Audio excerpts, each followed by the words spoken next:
Well, sorry I'm a little late. This is probably one of the one of the shorter preps we've had, one of the shorter turnarounds. Getting in last night from Baton Rouge and then leaving tomorrow early afternoon for Oxford. So I guess this is the second time Ole Miss and Auburn have played in a ranked game, and we did last year for the first time in a long time. And so obviously it's a big game for both clubs, and obviously Oxford on a Saturday is going to be pretty lit up. This Ole Miss team is the only team to beat Alabama at Alabama. As Auburn's coach, of course, I have to get that in. And in their three losses, they've lost three games by a combined 12 points. Their only loss at home was to Texas A&M, where they led the entire game until the very, very end. This is a matchup of two teams that take care of the ball. Both turn the ball over under 10 times. The three ball is important to both teams. Ole Miss is shooting it really, really well this year. And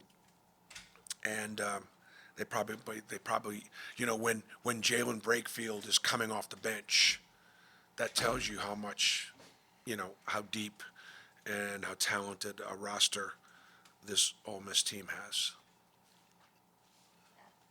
You mentioned okay. You mentioned the Wednesday to Saturday kind of turn. I think that's the first time in conference play you guys are dealing with that this year. Just what's the key to kind of handling a Well, just a Wednesday to Saturday road. I think we also have another road coming up later on. It's just a lot for the kids. So today it's got to be our work day. It's hard to have a work day after you play a game against LSU, such an athletic team, and we had to exhaust a tremendous amount of energy to withstand their speed and their athleticism and the pace of the play. And yet I got to put them through it a little bit today, just a little bit. And then tomorrow we won't hardly do anything but travel. So a combination of doing enough to get them prepared, but not too much and then we have it's an early Saturday game. So it's just, we'll be fine. It's just a lot in a short period of time. Bruce, you said your message this week was you wanted improvement, wanted them to get better. How do you sort of present what you would like to see while still scouting for an opponent on Saturday? We still have work to do to get better. I think that the reason why, first of all, I don't want to tell you what I think we got better at, because I don't want to necessarily tell my opponents what I think we need to get better at anymore. I'm not at this stage. Let them figure it out. I think we did get better at a few things. I do. I think that my point to the team is, while I was really pleased with a real workmanlike effort, and clearly did not take LSU lightly and respected our opponent once again, we have to play better in certain areas, or we're going to lose, and it will be of our own doing. In the sense that when we get beat, I want to get beat because somebody just is so outstanding, made so many shots, made so many tough plays, and in addition, we did all the things that we really can do and capable of doing and get beat. And so, while I saw there were some improvements. And again, for me, that's the upside of this team, that there is plenty of upside. Bruce, what does it say about Chad? He's been struggling with his shot, but he's kind of finding ways to impact the game positively. Like yesterday, he set a career high in assists with 7. What does it kind of say about him? I'm surprised at his career high of 7 assists. I kind of look at every game as Chad having between 5 or 6 assists every game. Sort of used to that. But you know what, Chad Baker is a lot like a lot of our players. They just find ways. They just care about winning, and they find ways to win.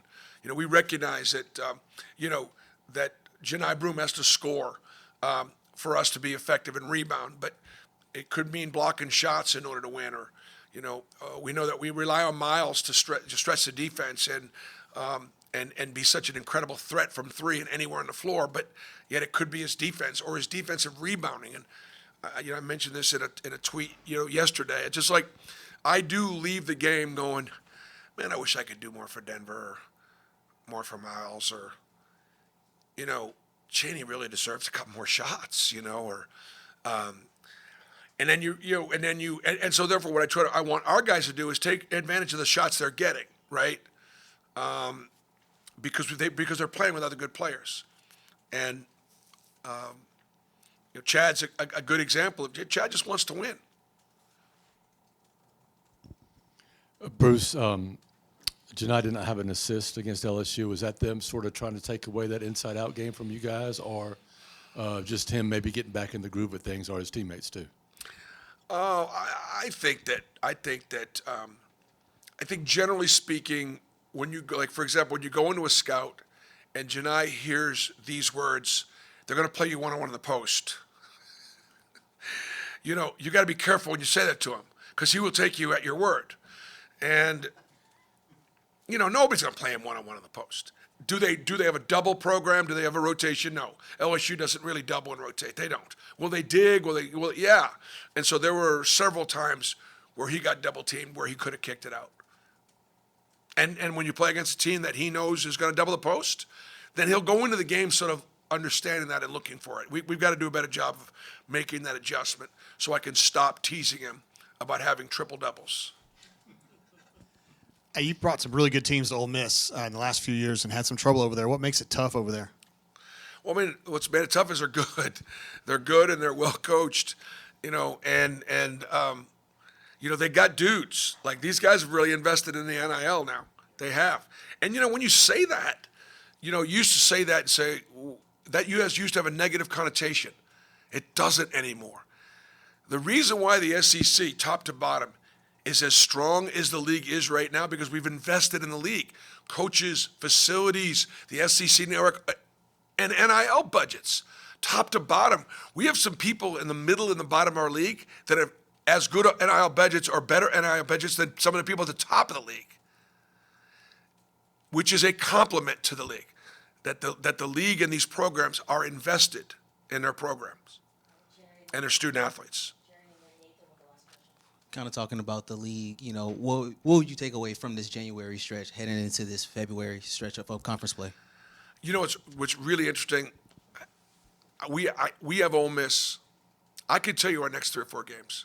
I honestly couldn't tell you after that. Because I know we've got some things we've got to plan for next week. I couldn't tell you who we play after Florida and when. That's not a knock on I couldn't. Honestly, typically, I can't even tell you most of the time who we're playing next week. So, for me, as I look at it, the Tennessee win at home, winning on a road against a ranked Georgia team that hasn't lost at home are big, big wins.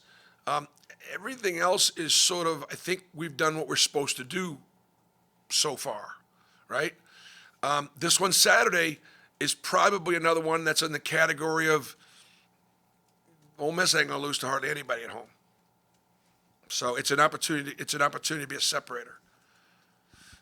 Bruce, you mentioned you were glad to see Turtle not hesitate when he got that open look. He also had that drive to the basket. I mean, have you seen his confidence sort of grow these last few games?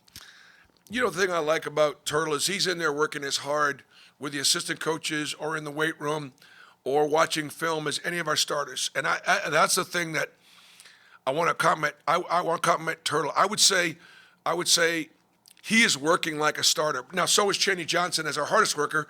So is Todd Pettifor as sort of our sixth man.